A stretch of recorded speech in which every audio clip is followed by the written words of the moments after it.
이 세상은 소리로 가득 들어차 있습니다. 소리로 충만합니다. 핸드폰에 소리가 나고 영상이 나고 전부 다 여기 공간에 전파가 어마어마하게 많습니다.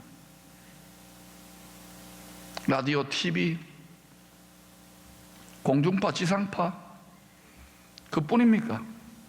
여러분, 우리가 귀로 알아듣지 못하고 우리가 다 그 소리를 모를 뿐이지 소리가 가득해요. 자, 분명히 자신합니다. 영덕대게가 지금 바닷속을 기어다니고 있습니다. 그 소리가 들립니까? 개미가 지금 열심히 걸어다니면서 일을 하고 있어요. 개미가 걸어다니는 소리가 들리는지요? 지렁이가 꿈틀꿈틀거리는 소리가 들립니까? 나무에 가지가 돋고 새순이 돋아서 자라나는 소리가 들립니까? 우리는 그 모든 소리들을, 모든 피조물들의 소리를 다 들을 수도 없고 들었다 한들 다 알 수도 없습니다. 오직 이 모든 것이 존재하게 만든 창조주 하나님만이 다 들을 수 있고 다 아십니다. 그런데 사람이 교만하잖아요. 다 안다고 생각해요. 다 들린다고 생각해요. 다 해석된다고 생각해요. 그래서 하나님이 들을 게 있는 자들은 들으라 그러는 거예요. 우리는 다 들을 수도 없고 다 할 수도 없어요. 이 모든 창조의 신비, 이 모든 구원의 신비, 이 모든 심판의 신비, 이 모든 생명과 죽음의 신비를 우리는 모릅니다. 박사학위 몇 개 받았다고? 아니에요. 모든 만물은 창조주 하나님 앞에 무릎 꿇고 겸손하게 그를 인정해야 됩니다.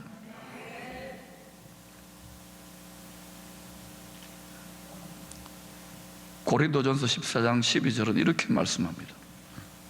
이같이 세상에 소리의 종류가 많으나 뜻없는 소리는 없나니 모든 소리들은 그 소리를 내는 존재의 마음의 뜻을 반영하고 있습니다.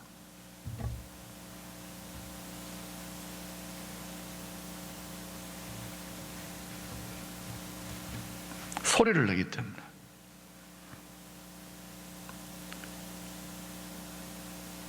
지렁이가 꿈틀꿈틀 거리는 소리를 우리가 들을 수 있다면, 다람쥐가 도토리를 씹어먹는 소리가 들린다면, 그건 다 그 소리에 뜻이 숨어 있어요. 그 마음의 뜻이. 다람쥐가 도토리를 까먹는 소리 왜 내는 줄 아세요? 아, 맛있다. 요즘 여러분, 새가 울고 있을까요? 찬양하고 있을까요? 들리는 대로 들릴 겁니다. 어린애기가 빽빽 웁니다. 왜 울까요? 배고파서 울까요? 똥 쌌다가 울까요? 안 놀아줘서 울까요? 소리내는 존재의 속에 있는 마음의 뜻이 반영되어 나타나는 것이 소리입니다. 소리를 알아듣는 게 중요해요. 중국 고사성어 중에 지음이라는 단어가 있어요. 알지자, 소리음자. 소리를 아는 거예요. 소리를 안다. 다시 말하면 이 지음이라는 단어는 서로 소통이 되는, 말이 되는, 대화가 되는, 소리가 서로 알아듣는 그러한 친한 벗을 말해요. 친한 친구를 말해요. 친밀한 친구. 누가 친구입니까? 자기 마음을 알아주는 사람이 친구죠. 그래서 지음을 사자성어로는 지음지교라고 그래요. 가장 친한 친구. 젊은이들 말로는 베프, 베스트 프렌드라고 그러잖아요. 비밀을 다 털어놓고 무슨 말이든지 할 수 있는 친구.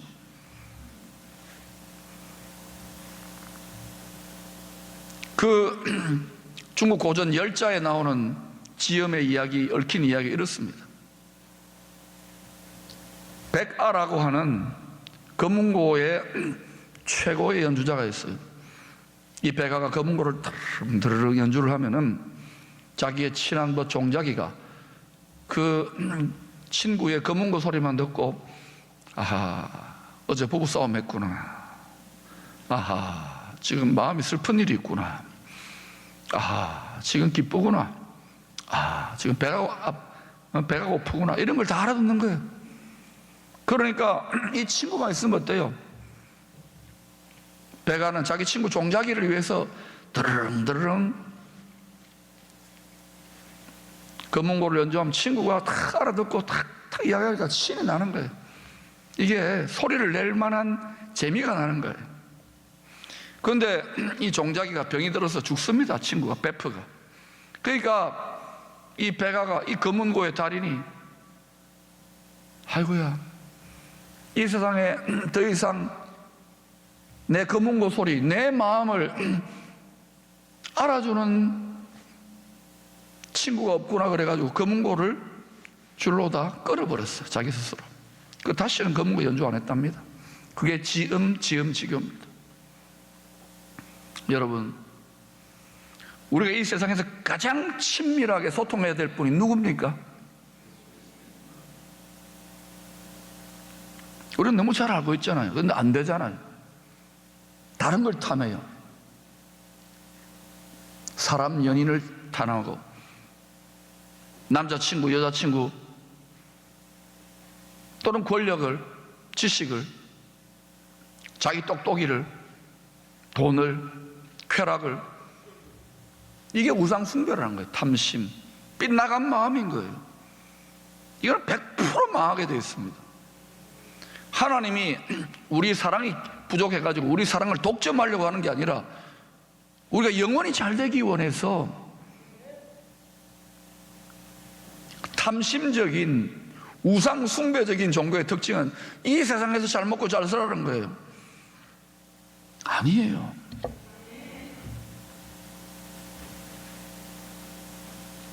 성경은 이 세상이 어떻게 된다고 합니까? 이 세상은요, 갈 길이 훤히 보여야 돼요. 갈수록 죄 바이러스가 창궐할 겁니다. 이번에 코로나는 좀 잦아들고 있지만 죄 바이러스는 계속 창궐해 가고 있어요. 죄 바이러스와 전쟁을 벌이고 죽기까지 죄 바이러스를 진멸하고 박멸할 수 있는 유일한 지상에, 이 땅에 기구하는 교회요, 그것을 맡은 사명자는 성도들입니다. 교회와 성도가 재환영, 교회 문 열려 있으니까 누구든지 다 들어와요. 세상의 소리, 세상의 말, 세상의 잡다한 생각들을 가지고 누가 교회를 사랑하고 누가 교회를 무너뜨립니까? 세상은 하나님의 소리만이 다스릴 줄로 믿습니다. 뭐 사랑한다 그러고 뭐 말 많이 하고 뭐 해보세요. 되는지 계속 싸우기만 할 것이죠. 교회는 조용해야 됩니다. 하나님만이 큰 소리를 내야 돼요. 성경이 왜 중요하냐고요? 하나님의 속마음, 죄로 죽어가는, 죄 바이러스로 멸망해가는 이 세상과 인생들을 살리기 원해서 죽기까지 사랑하는 하나님의 사랑의 마음의 소리가 글로 쓰여 있는 책이 성경책입니다. 이거는 머리로 세상 지혜와 지식과 이성으로 읽으면 다 헛다리 짚은 거예요. 뭐 세계적인 신학교에서 박사학위 10개를 따도요, 엉뚱한 소리 하고 있어요. 세상 소리 하고 있어요. 그러니까 가짜 선지자, 가짜 교사들이 점점 많이 일어나고 있어요. 그게 또 어때요? 세상에서 잘 된다 그러니까 솔깃해가지고 거기에 가서 뭐 위로를 받고 기쁨을, 만족을 속는 거라니까요.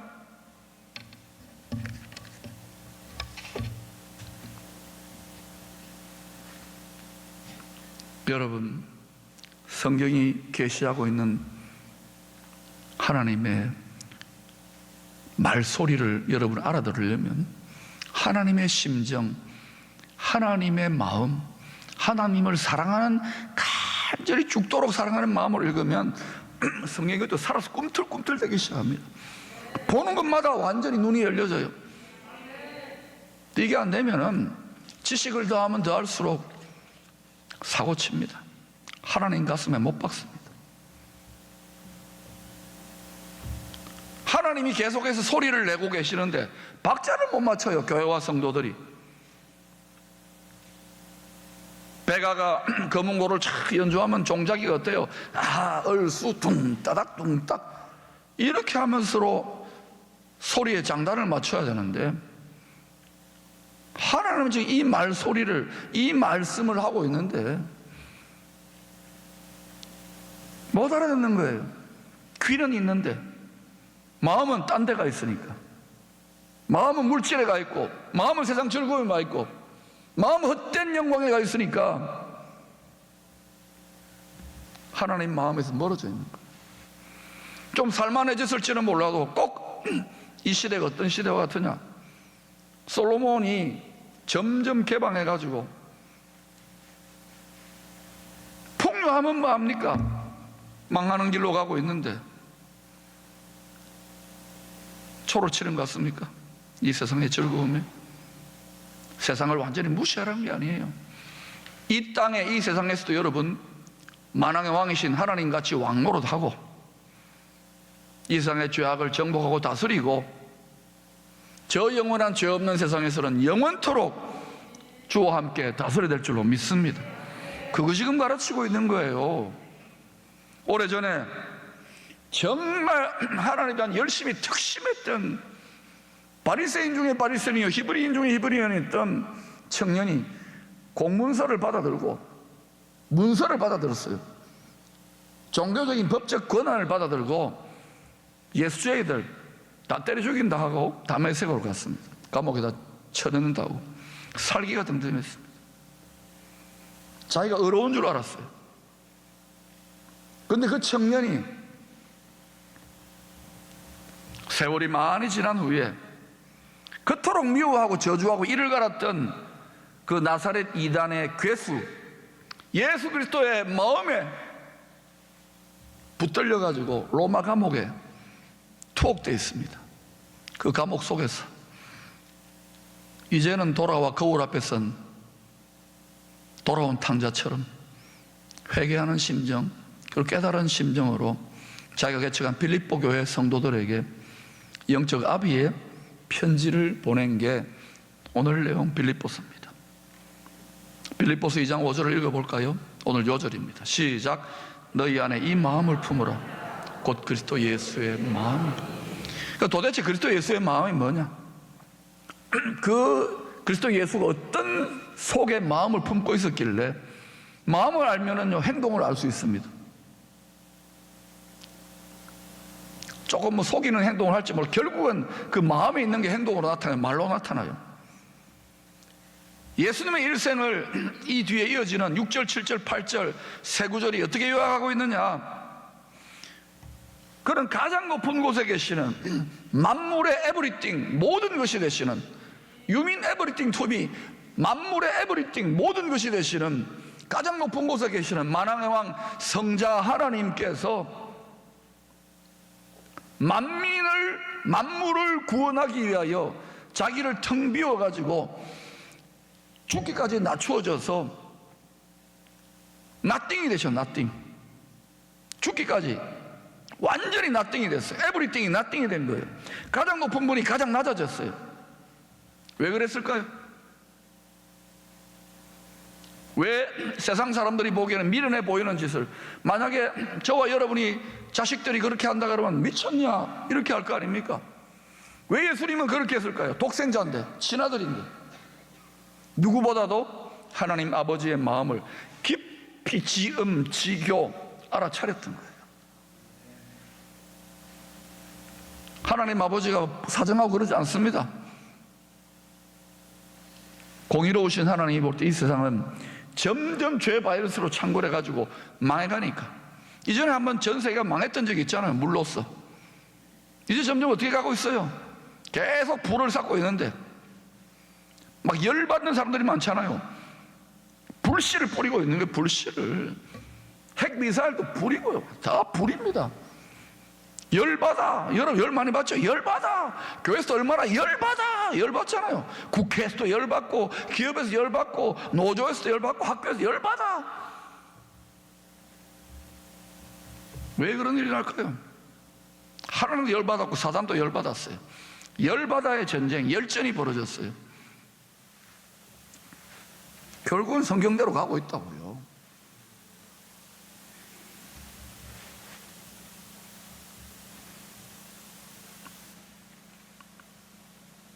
그래서 친아들 예수님이 아버지, 내가 할게요. 내가 죽을게요. 내가 희생할게요. 내가 희생 제물이 될게요. 이게 예수님의 속마음이에요. 그게 아버지의 마음이에요. 이 마음을 품으라는 거예요. 요한복음 12장 24절에 이런 말씀이 있습니다. 내가 진실로 진실로 너희에게 이르노니 하늘의 밀이 땅에 떨어져 씨앗으로 죽지 아니하면 하늘 그대로 있고. 여러분이 하늘 그대로 있는 이유를 알겠어요? 죽으면, 예수님 육신으로 죽었지만 우리는 죄에 대해 죽으면 돼요. 욕심에 대해 죽으면 돼요. 날마다 죽으면 돼요. 그리하면 그 믿음을 따라 많은 열매, 30배, 60배, 100배 열매를 맺습니다. 죽으면, 이건 농사의 기본 아닙니까? 씨를 심었어요. 그 씨를 여러분이 랩에 싸가지고 땅에다 심어놓고 비료 주고 거기다 물 주고 해보세요. 천년 만년이 돼도요, 썩지 않고 죽지 않기 때문에 열매 못 맺습니다. 5천년 뒤에 또 꺼내가지고 랩 이렇게 빼보면 그대로 하늘 그대로입니다. 이거는 창조주의 농사의 법칙이에요. 그런데 여러분, 제가 농사를 지어보니까 농사 중에 제일 힘든 농사가 뭔지 아십니까? 사람 농사, 자식 농사입니다. 땅이 저주를 받았어요. 사람의 마음밭이 저주를 받았어요. 아버지 말의 씨에 순종하여 열매를 안 맺기로 작정했다고요. 이 죄의 마음에 죽어야 돼요. 땅의 저주를 푸는 길은 피 흘리기까지 죄와 싸워야 돼요. 코로나 싸우는 건 나중 문제고, 그러면 어떻게 되느냐? 신기하게, 희한하게, 당연하죠. 사실은 농사니까 법대로, 창조주의 심고 거두는 법대로 30배, 60배, 100배가 돼요. 그래서 지금 하나님이 열방을 하늘 위에 사열하시고 모든 민족을 보시면서, 자, 이 믿음의 올림픽에서 어느 교회, 어느 민족, 어느 도성, 어느 가정, 누가 제일 죽기까지 내가 원하는 나라를 새롭게 하고 하나님 나라의 큰 부흥을 이룰 그걸 하고 있나 하고 하나님 보고 있잖아요. 위에서 이렇게. 그 제가 한 5년 전에 죽도록 좀 고생하고 나서 딱 깨닫고 나서 저요. 그리고 여러분, 같이 죽자, 다 죽자 이러는데 미쳤나? 여러분, 포스코의 영일 만의 신화도요, 박씨입니다. 박태준 회장님이 하다가 안 되면 포항 앞바다 빠져 죽자, 그 정도의 세상의 기업을 위해서 또 그렇게 해가지고 포스코 신화가 만들어졌는데, 그때 신화가, 하나님의 이야기가 지성이면 감천이 된다고요. 오늘날 한번 보라고요. 다 믿기는 믿는데 여기까지 못생 건 나하고는 상관없습니다. 믿음대로 하세요. 저는 이렇게 할 겁니다. 이게 처음에는 고생인 것 같지만 좀 지나보세요. 이게 대세가 됩니다. 이게 전리품을 얻게 됩니다. 난 여러분이 잘 되기를 진짜 원하는데 이렇게 해서는 안 됩니다. 이 민족의 사명, 하나님의 뜻이 그렇다 할지라도, 그렇게 위대하게 하나님이 영광스럽게 여러분의 후손의 대를 쓰시려 할지라도 구하여야 하나님 나라와 하나님의 뜻이 이루어지라고 구하지 않으면, 죽기까지 구하지 않으면 안 돼요. 막 이렇게 막 목 아프게 기도하는 사람들 이런 비난이나 하고, 왜 저렇게 하나님이 귀가 먹었나? 영적인 눈을 여시기를 바랍니다. 말씀을 깨닫기를 바랍니다. 하늘의 밀이 땅에 떨어져 죽지 않으면. 그러니까 오늘 마지막 9절, 10절, 11절 어때요? 그런 예수님 죽기까지 진짜 죽었어요. 지극히 높여 모든 이름 위에 뛰어난 유명한 이름, 지금 예수님보다 유명한 이름 있으면 나와보라 그래요. 그런데 약간 그림자로 흉내낸 다윗도 죽기까지 하나님 나라의 영광을 싸웠더니 그를 열방 가운데 지금 다윗 모르는 사이에서 나와보라 그래요. 모든 시대마다 여러분 자신과 여러분의 가문과 그 민족과 나라와 교회를, 이름을 빛내기를 원해요. 죽기까지 계속 유지돼야 돼요. 이게 제1의 계명입니다. 생명을 다해 누구를 사랑할 겁니까? 효도의 길을 가십시오. 예수님이 효자입니다. 우리 효도하면 하나님 아버지께, 하나님 아버지 말대로 세상의 얄팍한 잔깨로 제한하지 말고 가면, 반드시 끝까지 가면, 죽기를 각오하고 가면 땅에서 잘 되고 반드시 장수합니다. 뿐만 하나님 여러분을 높입니다. 예수 믿는 관점을 바꾸세요. 여러분 만복을 받아서, 복은 여러분 하늘에 가서 다 받는 거고요, 복에는 독이 있으면 이걸 계속 배설물처럼 나누세요. 지금 이 상태로는 하나님이 기쁨의 교회 여러분 가정에 쏟아 부어줄 수가 없어요. 대한민국에 쏟아 부어주면 다 복이 독이 됩니다. 옛날에 어때요? 복요리 잘못해가지고 독 걸려서 죽을 뻔했잖아요. 복에는 독이 있어요. 복을 잘 회로를 뜰 수 있는 복요리 전문가의 말을 들으십시오. 딱 해가지고 탁, 독은 딱딱 해가지고 버리고요, 만복을 받아가지고 배설물로 많은 구원의 열매를 거둘 수 있는 배설물 자연 퇴비를 만들어서 하나님 아버지께 영광 돌리십시다. 많은 추수를 해서 아빠 주름살 펴주십시다. 하나님 아버지 농부에게 큰 기쁨을 안겨드리십시다. 믿음대로 될지어다.